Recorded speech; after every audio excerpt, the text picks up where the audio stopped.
our guys, especially battling all the adversity and the things that we've had to fight through, and losing our top runner and our starting right tackle and still come out and playing like we did on offense. I was really impressed. I thought Josh played well. I thought our offensive line was great.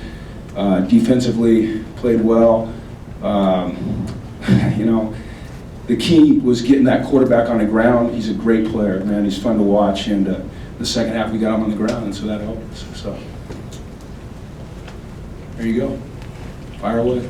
What did you think was key in the pass rush tonight? It looked like you guys were stunting a little bit more up front. Really no more than usual. It was just more effective, I'll tell you why it looked like that, because we were standing guys up and moving around, We just did a good job of pressing the pocket, and we were close in the first half. I mean, he was feeling the pressure, but that's what's great about that kid is there was pressure, but he slides away and he makes accurate throws. I mean, he's a heck of a player.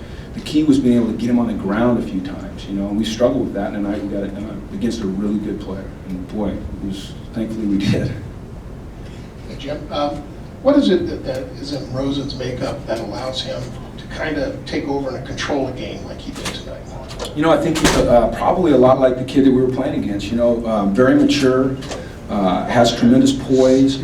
I think he has a lot of confidence in himself because he prepares well and he's smart. I think he trusts the guys up in front of him and around him. He trusts his receivers, and he doesn't. Like all great performers, they're able to let go of what just happened and move to the next event.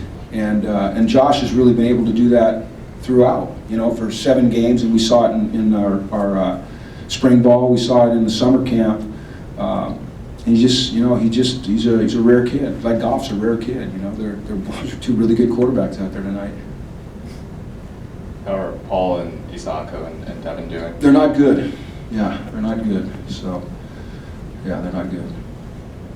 Hey, Coach, can you talk about how big John Johnson's performance was tonight, playing press? Johnny? Yeah, played press most of the night and really didn't get exposed deep at all. They tried him, and he did a nice job. Yeah, I think I'm glad you recognize that because, he's been a guy that's had some injuries. He's had 2 shoulder surgeries since he's been here. He's battled. He came in kind of as a highly acclaimed recruit, and, just because of injuries, it hasn't happened for him. And we put him out there on an island a lot, against some really good, they've got good receivers now. You talk about Bryce Treggs and Lawler and those guys are ballers. And Johnny did a nice job. He stayed on top of the receivers and he challenged and he found the ball when he needed to. He played well. I was excited about that for him. It's fun to see him have that success. He needs that. Jim, the 60-yard field goal before the end of the first half, they had just scored and you guys seemed really excited. How much of a swing was that? And also just the defensive backfield as a whole, not really allowing them much separation. Well, first the field goal, I was going to put the offense back out there and throw a Hail Mary, and Jerry said, no, he's got it. He's got it. Just kick it again. And I asked him at halftime, I said, how'd you know? He said, well, I heard the boom of the ball on the 55-yarder, and I said, I just knew he'd strike it. And Emy's hit 64-yarders in practice. And so that was a big adrenaline rush, boost to our momentum. It gave us a 16-point rather than a 13 points, so it made it a 3-score rather than a 2-score game at halftime. And then with regards to the secondary, those guys take a lot of pride and they work very, very hard. They're very well coached. Coach Martin is a great technician and communicates well with them, and they accept the coaching and they applied it tonight, and so I was excited to see them play well.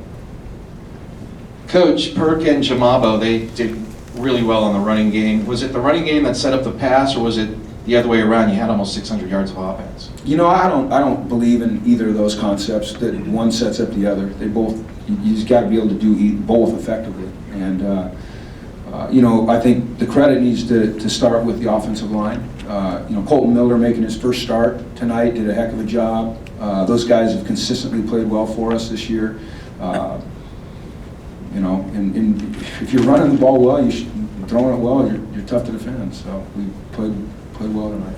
Coach, earlier this week you told us about staying the course. Then tonight you guys come out and score on your first 7 possessions. How much of that do you feel was a message over the week of stay the course, or was it just scheming? No, it's not just over the week message over the week. It's a continual message. It's got to be part of your culture. you know, I don't think people really understand how hard it is to win a game and win multiple games, especially when you're facing some of the adversity that we face with regards to personnel changes. And yet our young men just continue to believe and they continue to work hard. And when you do that, and you have faith, and you have trust, and you work hard, and you believe in what you're doing, then good things are going to happen. You know, I really believe that. So I think it's just a message that has to permeate your program at all times, and we've been able to do that. I mean, you know, we all know that we've struggled in October. You know, so I got here and lost a couple games, and trying to figure out why. But we found a way to pull out of it, and I believe we will again. Jim, where is Josh most improved since the beginning of the season? Oh, goodness.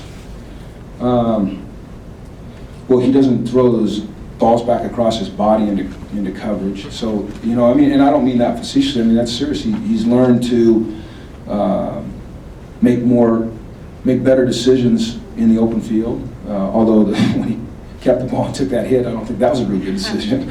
But I think probably his understanding of the offense, his understanding of his receivers and what they do well, and how he can utilize them, and then just his confidence. You know, he's a confident kid as it is, but just as you have success, you gain some confidence. Coach, big picture, what can this resilient performance do, especially following last week's performance, do in the big picture as you approach your goals? Well, I mean, you know, our goal is to get better every day. You know, we're about the process, quite frankly. I mean, I said that to someone earlier in the week, and someone in here said I lashed out when I talked about the process. You know, we're trying to get better every single day and focus on each singular step. And tonight was another step, but we have to back it up with another good step tomorrow, and that's what our intentions are.